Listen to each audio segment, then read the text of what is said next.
राधे राधे। आशा करती हूँ कि आप सभी लोग खुश होंगे, स्वस्थ होंगे, मस्त होंगे।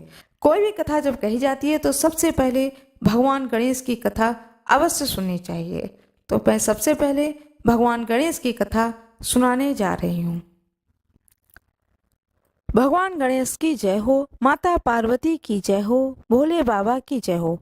अब मैं आप लोगों को सुनाने जा रही हूँ भगवान गणेश की कथा। जब गणपति ने किया सारे देवताओं को यज्ञ में निमंत्रित, एक बार भगवान शिव के मन में बड़े यज्ञ के अनुष्ठान का विचार आया। विचार आते ही वे शीघ्र यज्ञ आरंभ करने की तैयारियों में जुट गए। सारे गणों को यज्ञ अनुष्ठान की अलग अलग जिम्मेदारियां सौंप दी गईं। सबसे बड़ा काम था यज्ञ में सारे देवताओं को आमंत्रित करना। आमंत्रण भेजने के लिए पात्र व्यक्ति का चुनाव किया जाना था, जो समय रहते सभी लोकों में जाकर वहां के देवताओं को ससम्मान निमंत्रण दे आए। ऐसे में किसी ऐसे व्यक्ति का चयन किया जाना था जो तेजी से जाकर ये काम करें। लेकिन भगवान शिव को यह भी डर था कि कहीं आमंत्रण देने की जल्दी में देवताओं का अपमान न हो जाए। इसलिए उन्होंने इस काम के लिए गणेश जी का चयन किया। गणेश जी बुद्धि और विवेक के देवता हैं। वे जल्दबाजी में भी कोई गलती नहीं करेंगे। यह सोचकर शिव जी ने गणपति को बुलाया और उन्हें समस्त देवी देवताओं को आमंत्रित करने का काम सौंपा। गणेश जी ने इस काम को संघर्ष स्वीकार किया, लेकिन उनके साथ समस्या यह थी कि उनका वाहन चूहा था जो बहुत तेजी से चल नहीं सकता था। गणेश जी काफी देर तक चिंतन किए कि किस तरह से सभी लोगों में जाकर आदर पूर्वक सारे देवताओं को यज्ञ में शामिल होने का आमंत्रण दिया जाए। बहुत विचार करने के बाद उन्होंने सारे आमंत्रण पत्र उठाए और पूजन सामग्री लेकर ध्यान में बैठे शिव जी के सामने बैठ गए। गणेश जी ने विचार किया कि यह तो सत्य है कि सारे देवताओं का वास भगवान शिव में है। उनको प्रसन्न किया तो सारे देवता प्रसन्न हो जाएंगे। यह सोच करके गणेश जी ने शिव जी का पूजन किया और सारे देवताओं का आवाहन करके सभी आमंत्रण पर शिव को ही समर्पित कर दिए। सारे आमंत्रण देवताओं तक स्वतः ही पहुंच गए और सभी यज्ञ में नियत समय पर ही पहुंच गए। इस तरह गणेश जी ने एक मुश्किल काम को अपनी बुद्धिमानी से आसान कर दिया। भगवान गणेश की जय हो, सभी देवी देवताओं की जय हो, भगवान शिव की जय हो, माता पार्वती की जय हो। भगवान गणेश की पौराणिक कथा। वैसे तो गणेश जी की गज आकृति को लेकर सबसे ज्यादा सुनी सुनाई जाने वाली कथा तो यही है कि पार्वती जी ने नहाने से पहले एक बालक की आकृति बनाकर उसमें प्राण डाल दिए और उसे पहरे पर बैठा दिया, जिसका सिर भगवान शिव ने काटा था। और फिर पार्वती के क्रोध को शांत करने के लिए एक हाथी के बच्चे का सिर जोड़ दिया। लेकिन कुछ पुराणों में इसके अलग अलग संदर्भ भी मिलते हैं। ब्रह्मवर्त पुराण में कथा कुछ अलग ही है। कथा कुछ ऐसी है कि एक बार भगवान शिव के शिष्य शनि देव कैलाश पर्वत पर आए। उस समय भगवान शिव ध्यान में थे तो शनि देव सीधे पार्वती जी के दर्शन के लिए पहुंच गए। तब पार्वती जी बालक गणेश के साथ बैठी थी। बालक गणेश का मुख सुंदर और हर तरह के कष्ट को भुला देने वाला था। शनि देव आंखें नीचे कर पार्वती जी से बातें करने लगे। पार्वती जी ने देखा कि शनि देव किसी को देख नहीं रहे। वे लगातार अपनी निगाहें नीचे किए हुए हैं। पार्वती जी ने शनि देव से पूछा कि वे किसी को देख क्यों नहीं रहे, क्या उनका कोई दृष्टि दोष हो गया? शनि देव ने कहा कि नहीं, उन्हें उनकी पत्नी ने श्राप दिया है कि वह जिसे देखेंगे उसका विनाश हो जाएगा। पार्वती जी ने पूछा कि उनकी पत्नी ने ऐसा श्राप क्यों दिया है, तो शनि देव कहने लगे कि मैं लगातार भगवान शिव के ध्यान में रहता हूँ। एक बार मैं ध्यान में था और मेरी पत्नी ऋतुकाल से निवृत्त होकर मेरे समीप आई, लेकिन ध्यान में होने के कारण मैंने उसकी ओर नहीं देखा। उसने इसे अपना अपमान समझा और मुझे श्राप दे दिया कि मैं जिसकी ओर देखूंगा उसका विनाश हो जाएगा। यह बात सुनकर पार्वती जी ने कहा कि आप मेरे पुत्र गणेश जी की ओर देखिए, उसके मुख का तेज समस्त कष्ट को हरने वाला है। शनि देव भगवान गणेश पर दृष्टि डालना नहीं चाहते थे, लेकिन वे माता पार्वती के आदेश की अवहेलना भी नहीं कर सकते थे। सो उन्होंने तिरछी निगाह से भगवान गणेश जी की ओर धीरे से देखा। शनि देव की दृष्टि पड़ते ही बालक गणेश का सिर धड़ से कटकर नीचे गिर गया। तभी भगवान विष्णु एक गज बालक का सिर लेकर पहुंचे और गणेश जी के सिर पर उसे स्थापित कर दिया। भगवान गणेश की जय हो, माता पार्वती की जय हो, शनि देव की जय हो, भगवान विष्णु की जय हो। सर्व मनोकामनाओं की पूर्ति हेतु रविवार भगवान सूर्य का व्रत श्रेष्ठ माना जाता है। इस व्रत की विधि इस प्रकार है। प्रातः काल स्नान आदि से निवृत्त होकर स्वच्छ वस्त्र धारण करें, शांत चित्त होकर परमात्मा का स्मरण करें। भोजन एक समय से अधिक नहीं करना चाहिए। भोजन तथा फलाहार सूर्य भगवान के प्रकाश के रहते कर लेना चाहिए। यदि निराहार रहने पर सूर्य छिप जाए तो दूसरे दिन सूर्य भगवान के उदय होने पर अर्घ देने के बाद ही भोजन करें। व्रत के अंत में सूर्य व्रत की कथा सुननी चाहिए। व्रत के दिन नमकीन तेल युक्त भोजन कदापि ग्रहण न करें। इस व्रत को करने से मान सम्मान बढ़ता है तथा शत्रुओं का क्षय होता है। आँख की पीड़ा के अतिरिक्त अन्य सब पीड़ाएं दूर होती हैं। रविवार भगवान सूर्य की व्रत कथा। एक बुढ़िया माई थी। उनका एक बहुत ही सरल सा नियम था कि प्रति रविवार को सवेरे ही स्नान आदि कर पड़ोसन की गाय के गोबर से घर को लीप कर फिर भोजन तैयार कर भगवान को भोग लगाकर स्वयं भोजन करती थीं। ऐसा व्रत करने से उनका घर धन धान्य एवं आनंद से पूर्ण था। इस तरह कुछ दिन बीत जाने पर उसकी पड़ोसन विचार करने लगी कि यह वृद्धा सर्वदा मेरी गौ के गोबर ले जाती है, इसलिए वह अपनी गाय को अपने घर के भीतर बांधने लगी।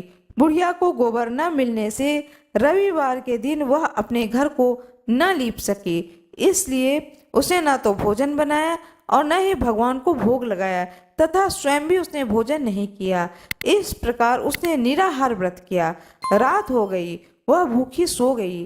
रात में भगवान ने उसे स्वप्न में दर्शन दिया और भोजन न बनाने तथा भोग न लगाने का कारण पूछा। बुढ़िया माई ने कहा कि आज मुझे घर लीपने के लिए गाय का गोबर नहीं मिला, जिससे हमारा घर शुद्ध नहीं हुआ, जिससे मैं खाना नहीं बना पाई और न ही आपको भोग लगा पाई।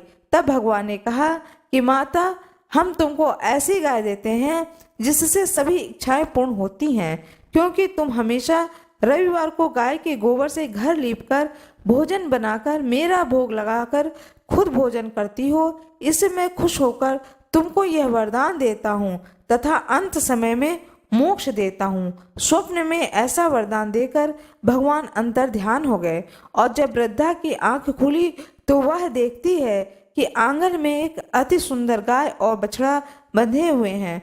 वह गाय और बछड़े को देखकर अत्यंत प्रसन्न हुई, उनको घर के बाहर बांध दिया, वही खाने का चारा डाल दिया। जब उसके पड़ोसन ने बुढ़िया के घर के बाहर एक अति सुंदर गाय और बछड़े को देखा तो द्वेष के कारण उसका हृदय जल उठा तथा जब उसने देखा कि गाय ने सोने का गोबर किया है तो वह उस गाय का गोबर ले गई और अपनी गाय का गोबर उसकी जगह पर रख दिया। वह नित्य प्रतिदिन ऐसा ही करती, सीधी साधी बुढ़िया को इसकी खबर नहीं होने देती। तब सर्वव्यापी ईश्वर ने सोचा कि चालाक पड़ोसन के कर्म से बुढ़िया ठगी जा रही है। भगवान ने संध्या के समय अपनी माया से बड़ी जोर की आंधी चला दी। बुढ़िया ने अंधेरे के भय से अपनी गाय को घर के भीतर बांध लिया। प्रातः काल उठकर जब वृद्धा ने देखा कि गाय ने सोने का गोबर दिया है तो उसके आश्चर्य की सीमा न रही। वह प्रतिदिन गाय को घर के भीतर बांधने लगी। उधर पड़ोसन ने देखा कि बुढ़िया गौ को घर के भीतर बांधने लगी है तो उसका सोने का गोबर उठाने का दांव नहीं चलता तो वह ईश्वर से जल उठी। कुछ उपाय न देखकर उसने उस देश के राजा की सभा में जाकर कहा, महाराज, मेरे पड़ोस में एक वृद्धा के पास ऐसी गाय है जो आप जैसे राजाओं के योग्य है। वह रोज सोने का गोबर देती है। आप उस सोने से प्रजा का पालन कीजिए। वह वृद्धा इतने सोने का क्या करेगी? राजा ने यह बात सुन अपने दूतों को वृद्धा के घर से गाय लाने की आज्ञा दी। वृद्धा प्रातः ईश्वर को भोग लगा भोजन ग्रहण करने ही जा रही थी कि राजा के कर्मचारी गाय खोलकर ले गए। वृद्धा काफी रोई चिल्लाई किंतु कर्मचारियों के समक्ष कोई क्या कहता। उस दिन वृद्धा गाय के वियोग में भोजन न खा सकी और रात भर रो रो कर ईश्वर से गाय को पुनः पाने के लिए प्रार्थना करती रही। उधर राजा गाय को देखकर बहुत प्रसन्न हुए, लेकिन सुबह जैसे ही वह उठा सारा महल गोबर से भरा दिखाई देने लगा। राजा यह देखकर घबरा गया। राजा ने रात में स्वप्न में भगवान ने कहा कि राजा, गाय को वृद्धा को लौटाने से ही तेरा भला है। उसके रविवार के व्रत से प्रसन्न होकर मैंने उसे यह गाय दी थी। प्रातः होते ही राजा ने वृद्धा को बुलाकर बहुत से धन के साथ सम्मान सहित गाय व बछड़ा लौटा दिया। उसके पड़ोसन को बुलाकर उचित दंड दिया। इतना करने के बाद राजा के महल से गंदगी दूर हो गई। उस दिन से राजा ने नगर निवासियों को आदेश दिया कि राज्य की तथा अपनी समस्त मनोकामनाओं की पूर्ति के लिए रविवार को व्रत करो। व्रत करने से नगर के लोग सुखी जीवन व्यतीत करने लगे। कोई भी बीमारी तथा प्रकृति का प्रकोप उस नगर पर नहीं होता था। सारी प्रजा सुखी रहने लगी। भगवान सूर्य की जय हो, भगवान विष्णु की जय हो, भगवान गणेश की जय हो। पौराणिक कथा सुनाने जा रही हूँ। भगवान शिव और माता पार्वती की पुत्री अशोक सुंदरी की जन्म कथा। कैसे हुआ अशोक सुंदरी की जन्म, माता पार्वती ने अशोक सुंदरी को क्या वरदान दिया था, किससे और कैसे हुआ अशोक सुंदरी का विवाह और कैसे मिली नहुष को इंद्र की गद्दी। भगवान शिव और माता पार्वती की पुत्री, जैसा कि हम सभी लोग जानते हैं, कार्तिकेय और गणेश जी के अलावा भगवान शिव और माता पार्वती की एक पुत्री भी थी जिनका की नाम अशोक सुंदरी था। इस बात का उल्लेख पद्म पुराण में भी किया गया है। अशोक सुंदरी एक देव कन्या थी जो अत्यधिक सुंदर थी। शिव और पार्वती की इस पुत्री का वर्णन पद्म पुराण में है, जिनके अनुसार एक दिन माता पार्वती ने भगवान शिव से संसार के सबसे सुंदर उद्यान में घूमने का आग्रह किया। अपनी पत्नी की इच्छा पूर्ति के लिए भगवान शिव उन्हें नंदन वन में ले गए, जहां माता पार्वती को कल्प वृक्ष नामक एक पेड़ से लगाव हो गया। कल्प वृक्ष मनोकामनाएं पूर्ण करने वाला वृक्ष था, अतः माता उसे अपने साथ कैलाश ले आई और एक उद्यान में स्थापित कर दिया। एक दिन माता अकेले ही अपने उद्यान में सैर कर रही थीं, क्योंकि भगवान भोलेनाथ अपने ध्यान में लीन थे। माता को अकेलापन महसूस होने लगा, इसलिए अपने अकेलेपन दूर करने के लिए उन्होंने एक पुत्री की इच्छा व्यक्त की। तभी माता को कल्प वृक्ष का ध्यान आया, जिसके पश्चात वह उसके पास गई और एक पुत्री की कामना की। चूंकि कल्प वृक्ष मनोकामना पूर्ति करने वाला वृक्ष था, इसलिए उसने तुरंत ही माता की इच्छा की पूरी कर दी, जिसके फलस्वरूप उन्हें एक सुंदर कन्या मिली, जिसका नाम उन्होंने अशोक सुंदरी रखा। उसे सुंदरी इससे कहा गया क्योंकि वह बेहद खूबसूरत थी। माता पार्वती ने अशोक सुंदरी को वरदान दिया। माता पार्वती अपनी पुत्री को प्राप्त कर बहुत प्रसन्न हुई, इसलिए माता ने अशोक सुंदरी को यह वरदान दिया था कि उनका विवाह देवराज इंद्र जितने शक्तिशाली युवक से होगा।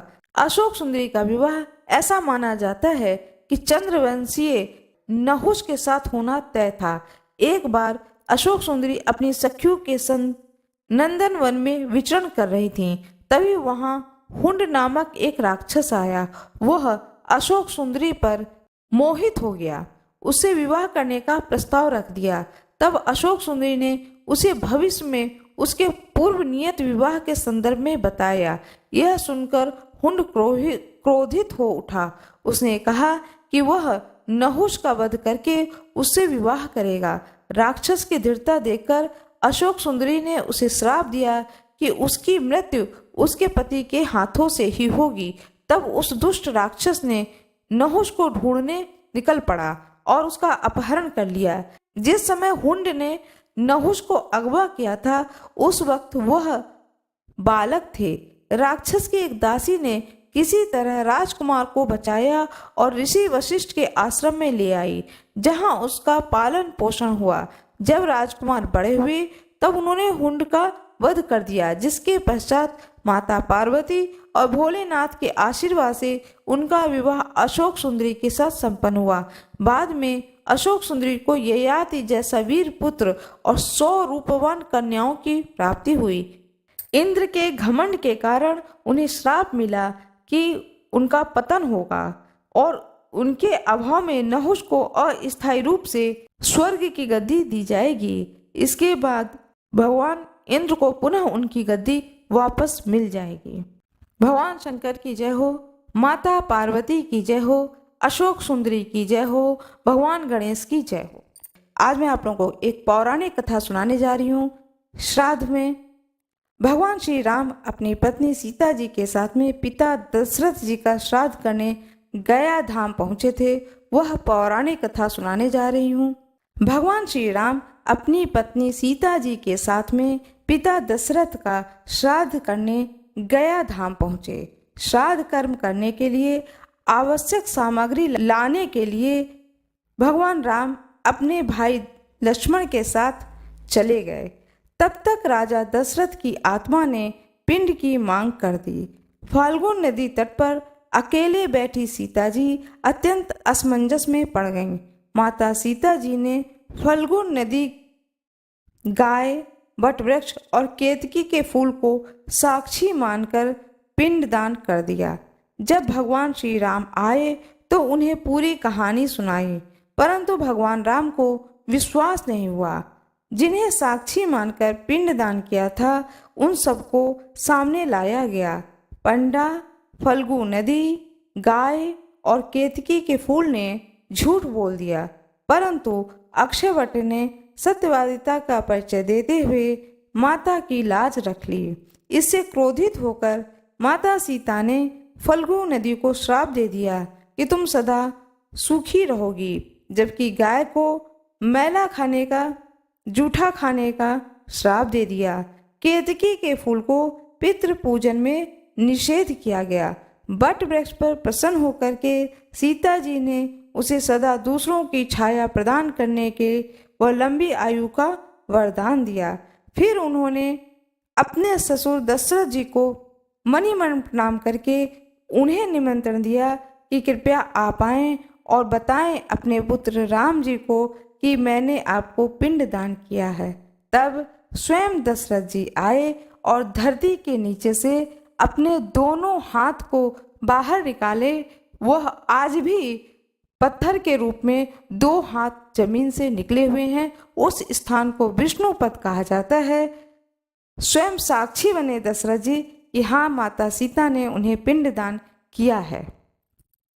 इस चीज को देख करके भगवान राम माता सीता पर अत्यधिक प्रसन्न हुए और स्वयं दशरथ जी ने भी माता सीता को अत्यंत प्रसन्न होकर के आशीर्वाद दिया। वट वृक्ष अभी भी तीर्थयात्रियों को छाया प्रदान करता है। आज भी फल्गु तट पर स्थित सीता कुंड में बालू का पिंडदान करने की क्रिया परंपरा संपन्न होती है। जय माता दी। राधे राधे। जय श्री गया जी की, हरि विष्णु जी की जय हो। अब मैं आप लोगों को सुनाने जा रही हूँ पितृपक्ष की पौराणिक कथा। कहा जाता है कि जब महाभारत के युद्ध में दानवीर कर्ण का निधन हो गया और उनकी आत्मा स्वर्ग पहुंच गई, तो उन्हें नियमित भोजन की बजाय खाने के लिए सोना और गहने दिए गए। इस बात से निराश होकर कर्ण की आत्मा ने इंद्रदेव से इसका कारण पूछा। तब इंद्र ने कर्ण को बताया कि आपने अपने पूरे जीवन में सोने के आभूषणों को दूसरों को दान किया, लेकिन कभी भी अपने पूर्वजों को कुछ भी नहीं किया। आपने कोई भी श्राद्ध कर्म नहीं किए। तब कर्ण ने उत्तर दिया कि वह अपने पूर्वजों के बारे में नहीं जानता है। इस बात को सुनने के बाद भगवान इंद्र ने उन्हें 15 दिनों की अवधि के लिए पृथ्वी पर वापस जाने की अनुमति दी, ताकि वह अपने पूर्वजों को भोजन दान कर सकें। इसी 15 दिन की अवधि को पितृपक्ष के रूप में जाना जाता है। अब मैं दूसरी कहानी सुनाने जा रही हूँ। पितृपक्ष की पौराणिक कथा। पौराणिक कथा के अनुसार जोगे तथा भोगे 2 भाई थे। दोनों अलग अलग रहते थे। जोगे धनी था और भोगे निर्धन था। दोनों में परस्पर बड़ा प्रेम था। जोगी की पत्नी को धन का अभिमान था, किंतु भोगी की पत्नी बड़ी सरल हृदय थी।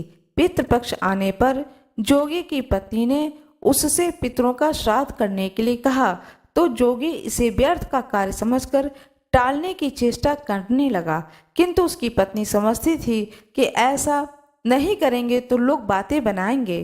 फिर उसे अपने मायके वालों को दावत पर बुलाने और अपनी शान दिखाने का यह उचित अवसर लगा।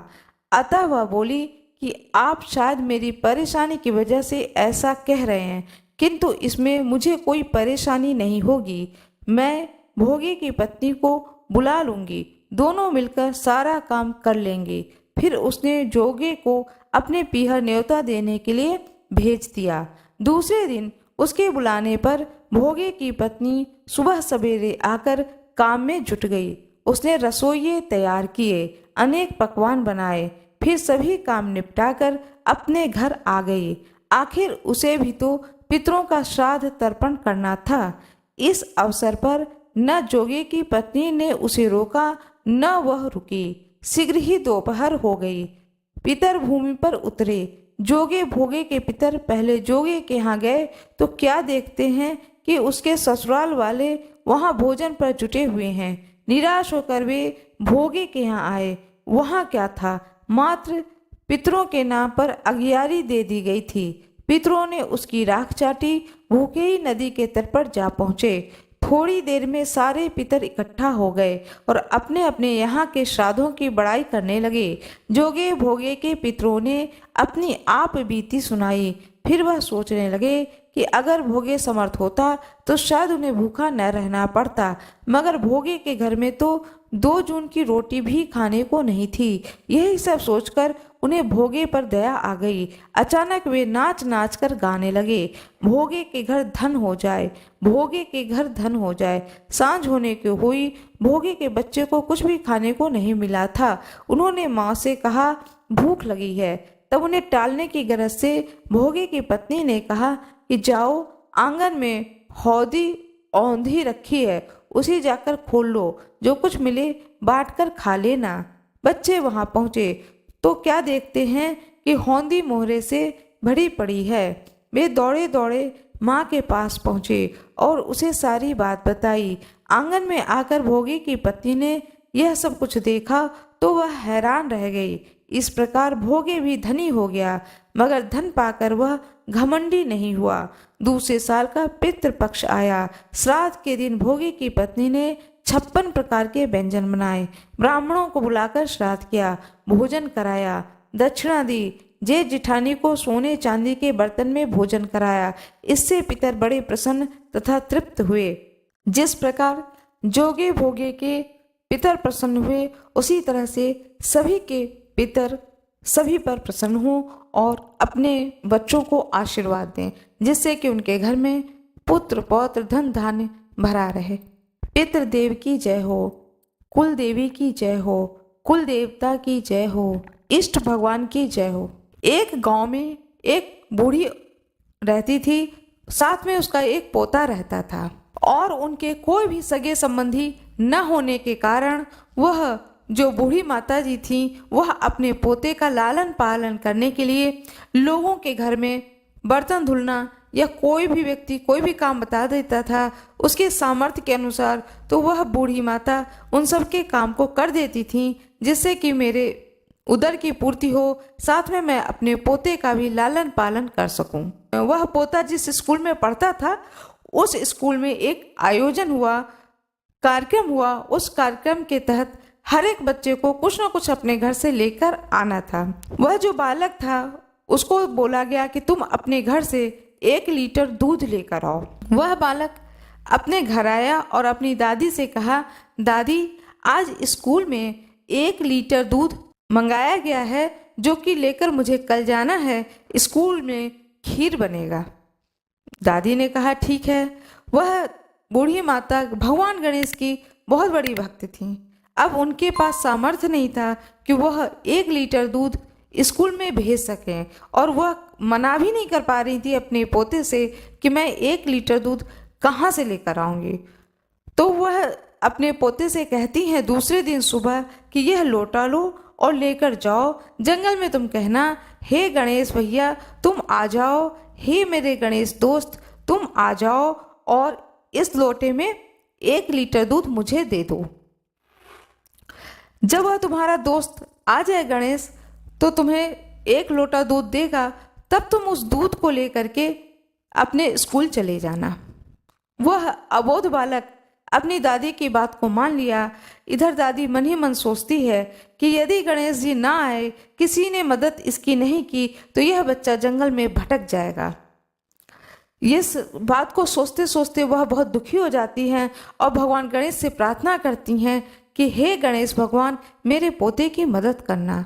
उस बूढ़ी माता की पुकार को स्वयं भगवान गणेश जी सुनते हैं। सुनने के बाद में वह बालक जंगल में निकलता है। जंगल से होकर के ही उसका स्कूल पड़ता था। जंगल को पार करके वह स्कूल डेली जाता था। तो जब वह लोटा लेके, जो दादी ने लोटा दिया था, उस लोटे को लेकर के वह निकलता है और आवाज देने लगता है जंगल में, ओ गणेश भैया आ जाओ, मुझे दूध दे जाओ। ओ गणेश भैया आ जाओ, मुझे दूध दे जाओ। स्कूल में 1 लीटर दूध मंगाया गया है, तुम जल्दी से आ जाओ, मुझे स्कूल जाने में देरी हो रही है। इस तरह से उसने पुकार लगाना शुरू किया। कुछ देर के बाद सामने से एक छोटा सा बालक, उसी पोते के बराबर की उम्र का एक छोटा सा बालक आ गया। उसने कहा, ये लो दूध, ये तुम लोटा मुझे दे दो और मैं जो लोटा दे रहा हूँ इस लोटे में दूध भरा हुआ है, इस दूध को लेके तुम स्कूल चले जाओ। उसने कहा ठीक है। बोला ठीक है, रास्ते में तुम साथ में ही चलो। वह बच्चा यह नहीं जानता था कि गणेश जी कोई भगवान है, कोई ईश्वर है, वह यह नहीं जानता था। उसने सोचा कोई होगा बच्चा जिससे दादी कह रही है तो आवाज दूंगा तो बच्चा आ जाएगा और मुझे दूध दे के वह बच्चा चला जाएगा। जब उस बच्चे ने देखा कि मेरे बराबर का ही यह बच्चा है तो उसने कहा कि तुम भी मेरे साथ स्कूल तक चलो। बोला हाँ ठीक है चलो। भगवान गणेश उस बच्चे के साथ साथ बातें करते हुए दोस्त की तरह स्कूल तक चले गए। वह दूध ले जा करके अपने स्कूल में मास्टर जी को दिया कि मास्टर जी यह दूध लीजिए, मेरी दादी ने मेरे दोस्त से कहा था तो दोस्त ने ला करके मुझे दिया है। अब मास्टर जी ने दूध पलटना शुरू किया, दूध खत्म ही ना हो। भगोने में डाला गया, पूरा भगोना बढ़ गया, फिर बड़े से भगोने में डाला गया, वह भगोना भी बढ़ गया, फिर और भगोने में मंगाया गया, वो भी भर गया, लेकिन लोटा वैसे के वैसे भरा हुआ है। अब मास्टर जी ने सोचा यह कोई जादुई लोटा इस बच्चे के हाथ में कैसे आ गया। वो तो मास्टर जी ने क्या किया कि पूरा पूरा लोटा एक साथ पलट दिया, सारा दूध नीचे गिर गया। फिर जब वापस लोटा ठीक किया, सीधा किया, तो फिर उसमें दूध आ गया। बहुत परेशान हो गया मास्टर जी। अब उन्होंने कहा कि यह लोटा हम लोग रख लेते हैं, यह बच्चा तो नासमझ है, इसे यह लोटा वापस नहीं करेंगे। जब छुट्टी हो गई, खीर बना, प्रसाद बना, सबको भोग लगा, गणेश जी का भी भोग लगा, सभी बच्चों ने खाया, उस बालक को भी दिया गया। जब बच्चा लौटने लगा तो उसने कहा मास्टर जी वह लोटा दे दो, मेरे दोस्त का है, मैं उसे वापस करूँगा। बोले ठीक है, तुम वापस करोगे तो ये लोटा ले लो और हम भी तुम्हारे साथ में चलेंगे, तुम्हारे दोस्त से मैं मिलना चाहता हूँ। बोला ठीक है मास्टर जी, आप भी मिल लेना। कहाँ रहता है? वह तो जंगल में रहता है, मैं जब आवाज़ देता हूँ तो वह आ जाता है। बोले ठीक है। अब वह लोटा लेकर के बच्चा आगे आगे चले, पीछे पीछे मास्टर जी लोग चले। अब बच्चे ने आवाज़ लगाने शुरू की, ओ गणेश ओ भैया आ जाओ, ओ मेरे दोस्त आ जाओ, अपना लोटा ले जाओ, अपना लोटा ले जाओ। बहुत आवाज़ लगाई, बहुत आवाज़ लगाई, अंधेरा होने लगा, लेकिन भगवान गणेश जी उस बच्चे के सामने नहीं आए। अब वह बच्चा घर पहुंचा, मास्टर जी लोग अपने अपने घर को लौट गए। दूसरे दिन वह जब बालक स्कूल गया, मास्टर जी ने उसकी बहुत पिटाई करी, बहुत पिटाई करी। कहा झूठ बोलते हो, बेवकूफ़ बनाते हो, तुम्हारे साथ तो कोई ऐसा बालक नहीं था, कल तो हम लोग सब लोग साथ में ही गए थे। उसने कहा नहीं महाराज, नहीं मास्टर जी, वह बच्चा है, मेरा दोस्त है। कहा ठीक है, आज तुम फिर आवाज़ लगाना। उसने कहा ठीक है गुरुजी। अब फिर वो बच्चा लौटा, साथ में पूरे मास्टर जी लोग भी सब लोग साथ में आए। दोपहर का समय था। फिर उस बच्चे ने आवाज़ लगाई। जब बहुत आवाज़ लगाई तो गणेश भगवान प्रकट हुए, उसी बालक रूप में प्रकट हुए और बोले क्या बात है, क्यों तुम्हें आवाज़ मुझे लगा रहे हो? बोले कल तुम नहीं आए थे और मैं घर चला गया। दूसरे दिन सुबह जब आज मैं स्कूल गया हूँ तो मुझे मास्टर जी ने बहुत मारा है। कहते हैं कि वह जो तुमने लोटे में दूध दिया था वह कोई जादुई लोटा है, उसमें से दूध खत्म ही नहीं होता है। तुमने कौन सा लोटा दे दिया था मुझको? बोले गणेश भगवान बोले तुमने वो लोटा क्या किया? बोले वो घर में रखा हुआ है, दादी माँ के पास वो रखा हुआ है। बोले ठीक। अब उस बच्चे ने कहा मास्टर जी देखिए मेरा दोस्त आ गया है। मास्टर जी बोले कहाँ दोस्त है, हमको तो कोई दिखाई नहीं दे रहा। बोले मास्टर जी सामने खड़ा है मेरा मित्र, गणेश जी मेरा मित्र खड़ा है, तुम्हें दिखाई नहीं दे रहा? बोले नहीं नहीं हमें बिल्कुल दिखाई नहीं दे रहा। ये तो मैं देख रहा हूं कि तुम किसी से बात कर रहे हो, लेकिन कौन सामने खड़ा वो मुझे नहीं दिख रहा है। इसके बाद उसने अपने दोस्त गणेश जी से प्रार्थना करी कि क्या बात है दोस्त, तुम मुझे दिख रहे हो, मेरे मास्टर जी को नहीं दिख रहे हो। यदि तुम उन्हें नहीं दिखोगे तो ये मेरी पिटाई फिर करेंगे।